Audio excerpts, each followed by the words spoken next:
On the 6th of February, it's the UK general release of Selma, an epic story of Martin Luther King and his impact on the civil rights movement, and of course a number of other people who you might be introduced to for the very first time. Now, I got to sit down exclusively, courtesy of kushfilms.com, with Ava DuVernay, who's the film's director, and David Oyelowo, the British actor who stars as Martin Luther King. So you can sit back and enjoy and hear what they had to say about the film and its impact on today's modern society. Bottom line is we were trying to reveal that this film is not, the movement was just not one man. It was a movement. He had comrades and colleagues who were just as smart, who were just as savvy, who were leaders in their own right. He was a leader of leaders. And so that's what we really are trying to show in the film. Women play such a huge part in the civil rights movement, and yet they're often left out of cinematic representations and a lot of history books. So it was important for us to imbue the film with a sense of the feminine and what black women did for that movement, whether it's Coretta Scott King or Diane Nash, Amelia Boynton, Annie Lee Cooper, Richie Jean Jackson. These are all real women who lived. Everyone who's named in the film is a real person. So if there's someone that you see you want to know more about, just Google them and a whole new world pops up of the leadership of that person. But that was really our goal, is to say that this is not just all about Martin Luther King. Remember that this was a 13-year-long movement that took many voices, many hearts, many hands to make change, and that's what we try to reveal in Selma. He's got supporters. Detroit, New York, Los Angeles, inciting large-scale arrests and sympathy marches. I'm very aware of that, Mr. Hoover. What I do know is he's nonviolent. What I need to know right now, what's Martin Luther King about to do next?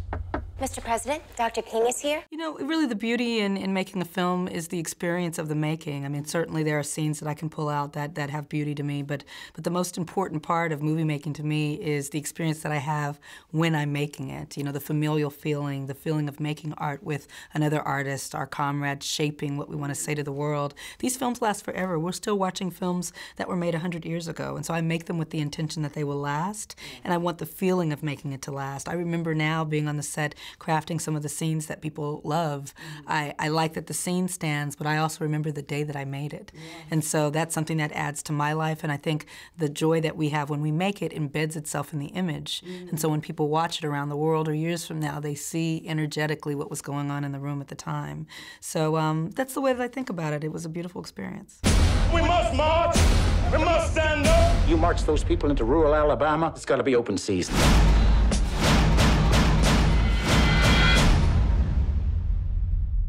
May I have a word? There's no word to be had.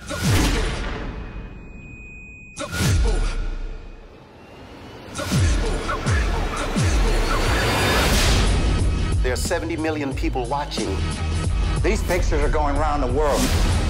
What we're trying to do is to really kind of deconstruct the usual historical drama that has kind of this patina of respectability across it, this distance where you can't really get inside it because it happened a long time ago and it feels a bit dry. So we were really trying to shake it up, and in doing that, you know, you have to bring in the violence, but to regard it in a way that is respectful and reverent for the life that's been lost. And so in the way that we constructed the scenes, there's a brutality there, but there's also, like I said, a reverence for you know, for the fact that Black lives matter, and when they're lost, that there needs to be a moment to slow down. So we usually slow the frames down a bit and invite people to really bear witness to that in a way that dives deeper into the humanity of that person instead of just hitting them and going.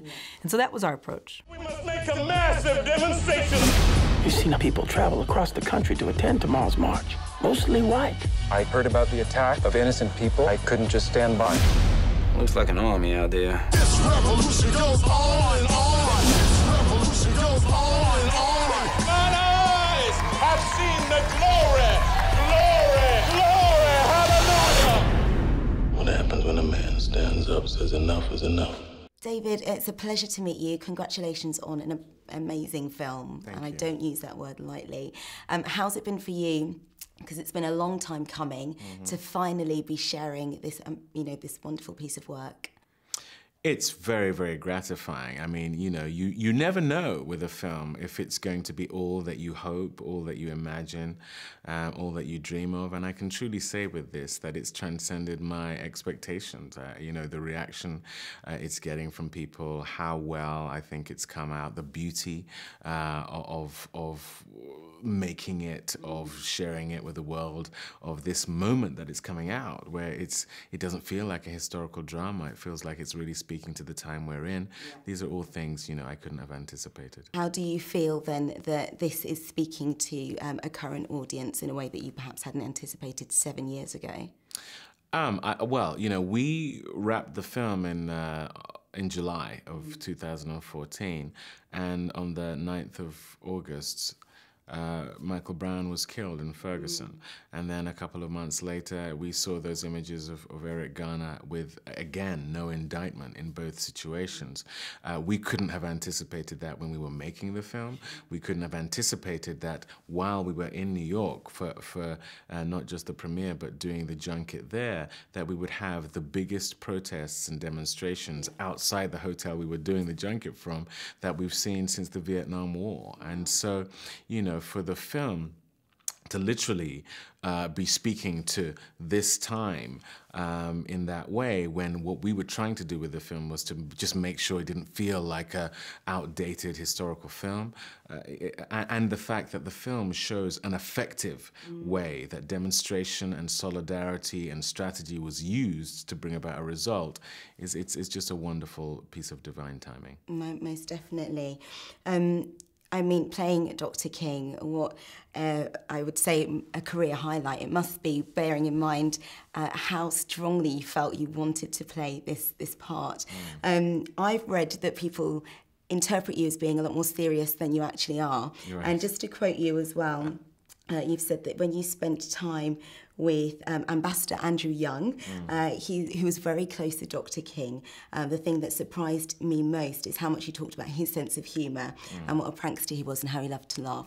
Now, bearing in mind you stayed in character throughout the 3 months, were you able to bring this fun side of both yours and Dr. King's personality to set?